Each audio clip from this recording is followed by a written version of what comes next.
Hey, Riley J2A here. Okay, back with another.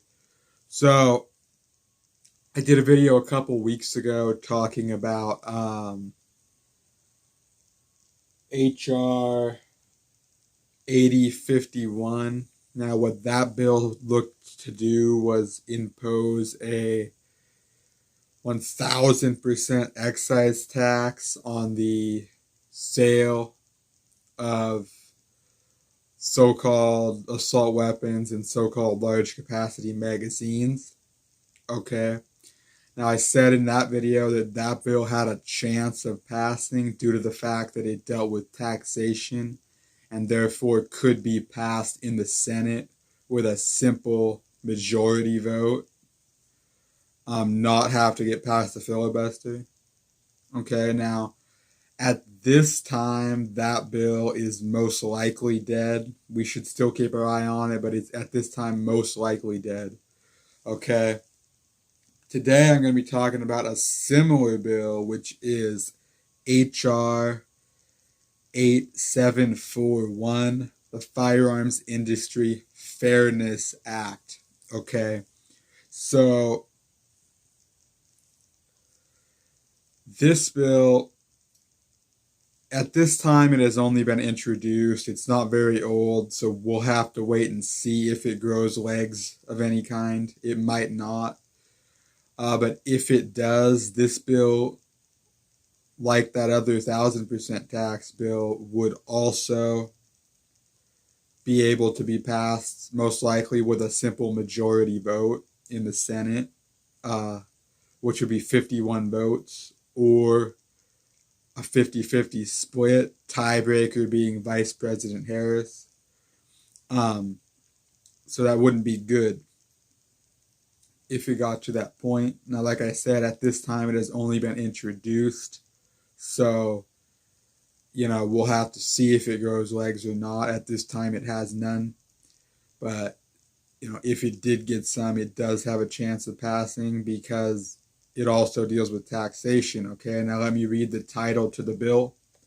It reads, to amend the Internal Revenue Code of 1986 to impose a tax on the total revenue of manufacturers and importers of semi-automatic assault weapons. Okay, total revenue of people who sell and or manufacture and import so-called assault weapons. Okay, now what that means is if a company sells a very small number, let's say, of so-called assault weapons, everything they sell would be taxed at 20%. Okay, because it's their total revenue. So if a company mainly sells parts, accessories, shotguns, pump shotguns, hunting rifles and stuff, but they sell a few ARs here and there, everything would be taxed at 20%. Okay? So you might be thinking, oh, well, at least this is just on the manufacturer. It's not a sales tax. If this were to be passed, that would be passed on to the consumer. Okay, so don't just get that thought out of there, because that isn't what the situation would be. If a company has to pay 20% more taxes, they're going to pass that on to the consumer simply, so that almost everything, every firearm, every accessory, every part, almost all of that would be 20% more expensive. Okay, now these companies would be paying 20% taxes on all their revenue in addition to all taxes that they're already currently paying. Okay, so that's an additional 20% tax. Now, you can probably see at this point that this is a very bad bill. It is similar to that 1000% tax. But you might be thinking, oh, well, at least 20% isn't as bad as 1000. That's true. Now that 1,000% tax bill most likely won't pass because 1,000% is extreme. Anybody can tell, like, oh, this isn't really going to work. My point is that you're less likely to get away with that 1,000% tax bill. However, this 20%, it's, it's less, it sounds less drastic and is therefore more likely to pass. Like, I could see this bill passing as like oh, okay, well, we'll give you this because it isn't that bad type deal. But really, it is that bad because, if you don't have as much money as some other people, you're a poor individual, you can't afford an extra 20%. You can't afford that affordable $500 AR to now be a $700 AR, just as an example. You can't afford that, right? So either taxing the less fortunate out of being able to get these types of firearms.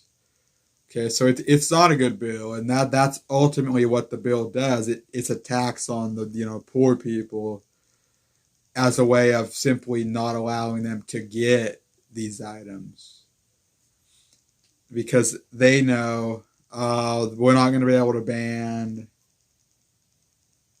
so-called assault weapons. HR 1808 is almost definitely not going anywhere.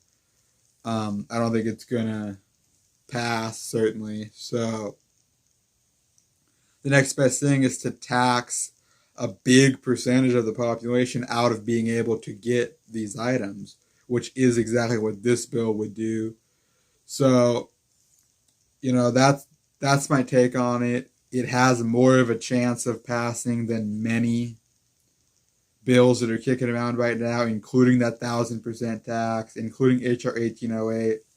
That is if it grows legs, but it's pretty new, so we'll have to wait and see if that happens. But I just want to come on here. I want to make everyone aware, what this bill seeks to do, the fact that it does have a chance of passing if it grows legs, which it very well could. It could be passed in the Senate with a simple majority vote, in which it would probably pass. So we wouldn't want it to get to that point. It is quite possible that it doesn't get to that point.